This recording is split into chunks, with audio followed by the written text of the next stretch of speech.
हाम्रो गुरु यहाँहरूलाई हार्दिक स्वागत गर्दछ। आज हामी कक्षा 12 को अनिवार्य नेपाली विषयको पाठ 1 अर्थात् गोपाल प्रसाद रिमालद्वारा रचना गरिएको आमाको सपना कविता लिएर यहाँ सामु उपस्थित भएका छौँ।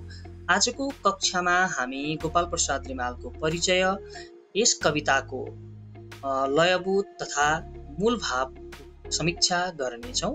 र आजको पाठ सुरुवात गर्नुभन्दा अगाडि यदि तपाईहरू पनि हाम्रो यस च्यानलमा नयाँ हुनुहुन्छ अर्थात् हामीलाई पहिलो पटक हेर्दै हुनुहुन्छ भने हाम्रो यस च्यानललाई सब्स्क्राइब तथा लाइक गरिदिनुहोला र छेउमा रहेको बेल आइकनलाई समेत प्रेस गरिदिनुहोला ताकि हामीले बनाएका भिडियोको नोटिफिकेसन यहाँको हातमा सहज रूपमा आइपुगोस्।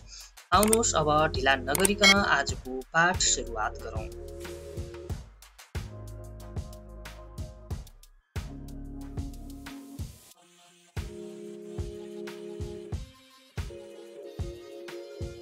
आमाको सपना कवि गोपाल प्रसाद रिमालद्वारा रचना गरिएको उत्कृष्ट कविता हो।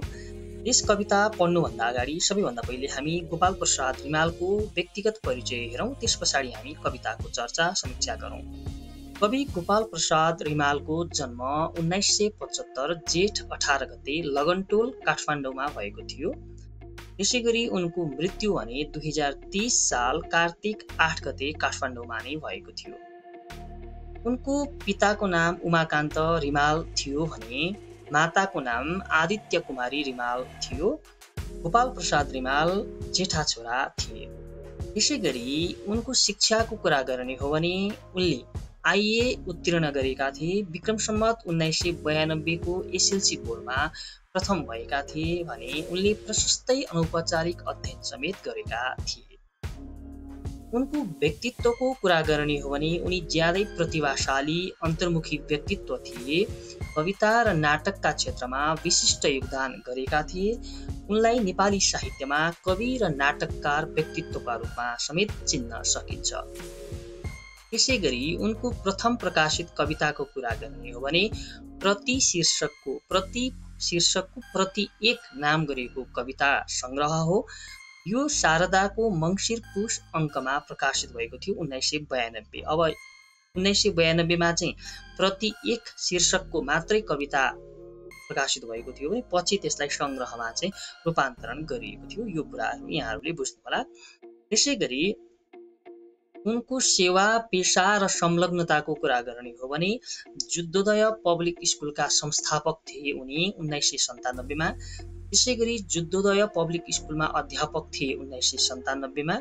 14 महिना जति बर्दिया अमेनिका लप्टन थिए 1997 ताका। बर्दियामा काम गर्दा गर्दै 81 बेपत्ता भई पछि भारतको पाण्डिचेरीको अरविन्द आश्रममा 10 महिना जति सत्सङ्ग र गीताको अध्ययन गरेका थिए। 9 महिना जति भाषानुवाद परिषदका लेखक समेत बनेका थिए 2000 साल ताका। 3 अङ्कसम्म शारदाको सम्पादन गरेका थिए 2003 मा। दर्पण पत्रिकाको 2 अङ्कको सम्पादन गरेका थिए 2003 ताका।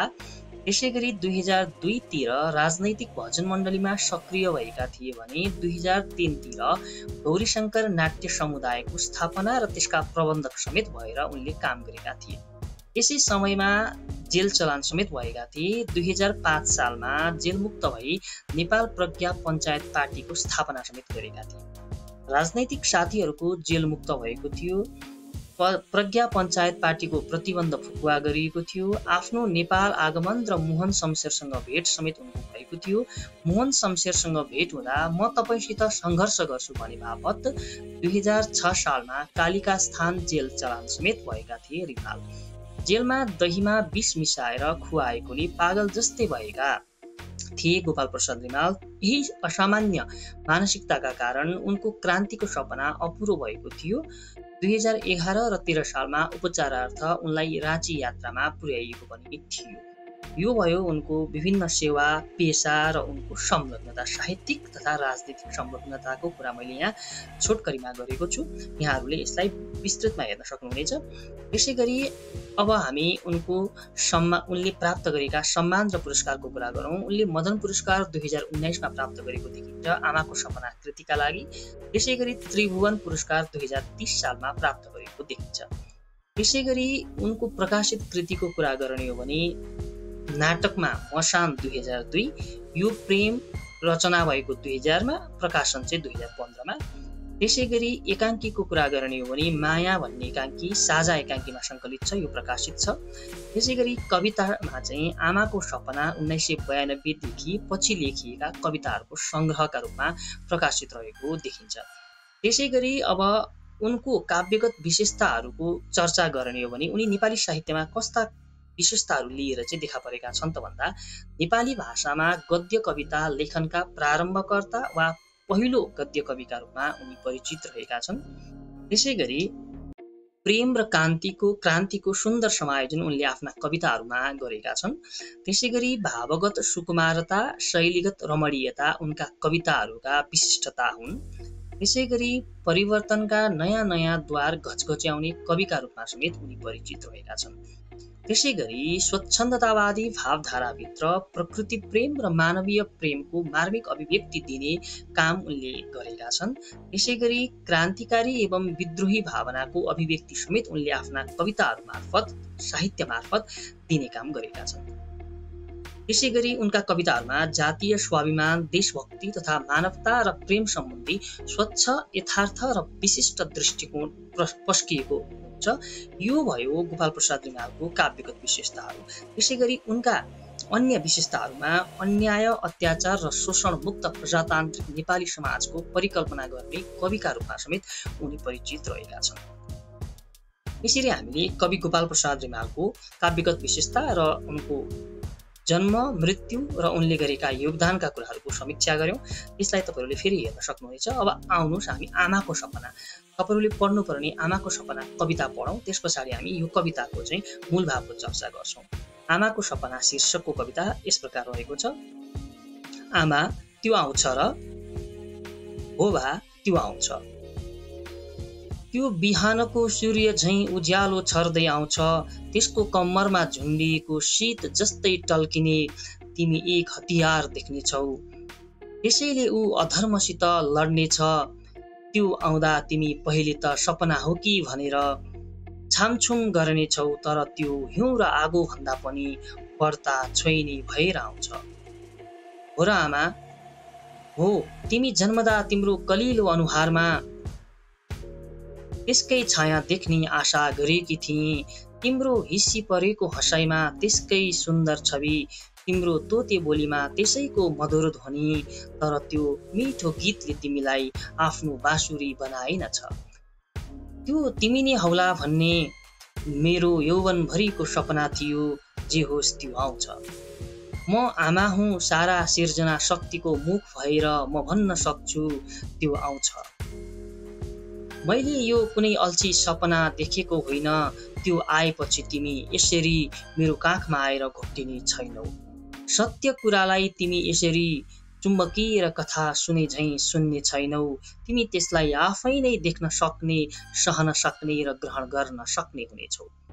मैले यसरी धैर्य दिनुको सट्टा तिमी सङ्ग्राममा जाँदा लाख सम्झाएर पनि नमान्ने आमाको मनलाई सान्त्वना दिँदै बिदा हुनेछौ। मैले यसरी रोगीलाई झैँ तिम्रो कपाल मुसारिरहनु पर्ने छैन, हेरौँला त्यो हुरी भएर आउनेछ, तिमी पात भएर पछ्याउनेछौ।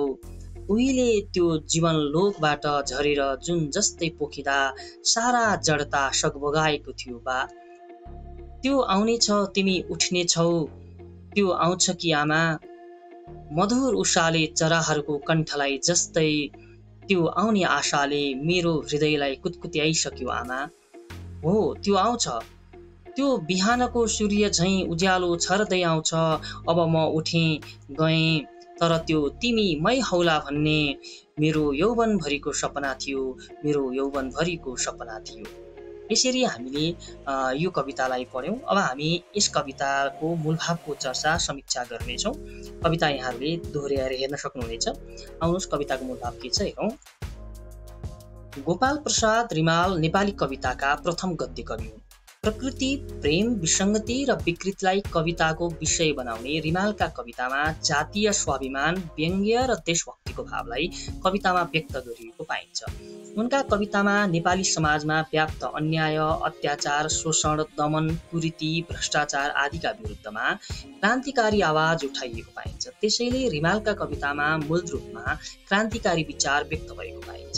यस्तै गरी उनका कवितामा नेपाली जनजीवनका इच्छा, आकांक्षा, आशा, क्रान्ति, विद्रोह र सामाजिक परिवर्तनका आवाजहरू मुखरित भएका छन्। सरल भाषा, बिम्ब, प्रतीक र अलङ्कारको संयोजन गरी कविता सिर्जना गर्ने रिमालका कवितामा गद्य लयको प्रयोग पाइन्छ। आमाको सपना कवितामा कविले नेपाली समाज निरङ्कुश शासकको अन्याय, अत्याचार, विकृति, विसङ्गति रूपी फोहोरबाट दुर्गन्धित बनेको छ र यसलाई स्वस्थ तुल्याउन क्रान्ति गर्न आवश्यक रहेको भाव कवितामा उपस्थित आमा र छोराका बीचको संवादको माध्यमबाट व्यक्त गरिएको छ। आमा र छोराको बीचमा संवाद गराई क्रान्तिकारी परिवर्तन आउने र क्रान्तिका पछाडि सबै जनताहरू लाग्ने विचारलाई आशावादी चिन्तनमा ढालेर व्यक्त गरिएको आमाको सपना सामाजिक परिवर्तनका लागि क्रान्ति आवश्यक भएको विचार राख्ने कविता हो। त्यसैगरी शोषण, अन्याय, अत्याचार, विकृति र विसङ्गतिबाट पीडित भएकी नेपाल आमाले परिवर्तनको आशा गरेकी छन्, तर त्यो परिवर्तन वर्तमान सन्ततिहरूबाट सम्भव नभई भावी पुस्ताबाट मात्र सम्भव हुने कुरालाई यस कवितामा उठाइएको छ। नेपाल आमा प्रत्येक पटकको प्रसव वेदनाबाट आफूले जन्म दिएको सन्तानलाई वीर योद्धाको रूपमा हेर्न चाहन्छन्, तर त्यस किसिमको परिवर्तन आफ्ना वर्तमान सन्ततिबाट सम्भव नहुने र भावी सन्ततिबाट मात्र सम्भव भई आफूले मुक्ति प्राप्त गर्ने कुरालाई कवितामा सशक्त रूपमा उठाइएको छ। नेपाली आमाले जन्माउने भावी सन्तान हिउँ र आगो भन्दा पनि बढ्ता भएर बिहानको सूर्य जस्तै उज्यालो रूपी क्रान्ति छर्दै आउँछ भन्ने भाव व्यक्त गरिएको छ कवितामा। नेपाल आमाले प्रश्नकर्ता शिशुकै कलिलो मुहारमा क्रान्तिको छाप देख्न चाहन्छन् र बालकको तोते बोलीमा क्रान्ति पुरुषकै मधुर बाणी सुन्न चाहन्छन्। यस कवितामा नेपाल आमाले आफ्नै सन्तानलाई वीर योद्धा बनाएर क्रान्तिकारी गीत घन्टाउन चाहेको भाव पनि व्यक्त भएको देखिन्छ। क्रान्तिको अवतरण भएपछि क्रान्ति चेतना शून्य शिशु पनि यसको अनुयायी हुनेछ अनि क्रान्तिको शक्ति सर्वव्यापी र सर्वग्राह्य हुनेछ। परिवर्तनको लागि क्रान्तिको बिगुल फुकेपछि सत्यमाथि हुने अन्याय, अत्याचार विरुद्ध सबै जनताहरू लागि पर्नेछन्। यसरी कविले नेपाल आमाका तर्फबाट उनका सन्तानलाई माध्यम बनाएर आफूभित्र रहेको क्रान्तिकारी भावलाई व्यक्त गरेका छन्। क्रान्ति बिना समाजमा प्रजातन्त्र आउन नसक्ने, नेपाली जनता स्वतन्त्र बन्न नसक्ने र नेपाल आमालाई स्वस्थ तुल्याउन नसकिने कुराको उल्लेख गरी यस कविताका माध्यमबाट कविले क्रान्ति पुरुषको आवश्यकता नेपाल आमालाई भएको कुराको आह्वान समेत गरेका छन्। यसरी हामीले यस कविताको मूल भावको चर्चा गर्यौं, समीक्षा गर्यौं। अझै हामी हेरौं विक्रम सम्वत 2000 को आसपासमा रचना गरिएको यस कविताद्वारा कविले हाम्रो समाज युगीन राजनैतिक दुर्गन्धको जालमा फसी थलिएको अवस्थामा रहेकाले त्यसलाई स्वस्थ तुल्याउन क्रान्ति गर्नुपर्ने सन्देश व्यक्त गरेका छन्। समाजमा विद्यमान अन्याय, अत्याचार, दमन, शोषणका विरुद्ध सबैलाई क्रान्तिमा होमिन आह्वान गर्ने उद्देश्यले यस कविताको रचना भएको देखिन्छ। देशमा क्रान्ति रूपी हुरी आएर विकृति, विसङ्गति, अन्याय, अत्याचार र निरङ्कुशता रूपी फोहोरलाई उडाएर समतामूलक समाजको स्थापना हुन्छ भन्ने आशावादी भावको विस्तार गर्नुमा यस कविताको मुख्य विषयवस्तु केन्द्रित रहेको पाइन्छ। यसैगरी आउनुहोस् हेरौं न्यूनतम 4 तथा अधिकतम 23 अक्षर र 48 हरफहरूमा यस कविताको संरचना फिँजिएको छ। यस कवितामा सरल, सहज एवं प्रश्नोत्तरात्मक भाषा शैलीको प्रयोग गरिएको छ। सूर्य, हतियार, बाँसुरी, हुरी, जुन जस्ता सन्दर्भयुक्त बिम्बहरूको प्रयोग गरिएको छ। अन्याय गर्ने भन्दा अन्याय सहने दोषी हो भन्ने भनाइलाई यथार्थ रूपमा प्रस्तुत गर्दै शोषण र दमनका विरुद्ध आन्दोलित हुन प्रत्येक नेपाली आमाले आफ्ना छोराहरूलाई सम्झिरहेका छन्। प्रत्येक नयाँ युगको सुरुवात गर्न प्रत्येक भूमिले आफ्नो अवस्था अनुसार आन्दोलन गर्नुपर्छ भन्ने क्रान्तिकारी भाव कविले यस कवितामा व्यक्त गरेका छन्।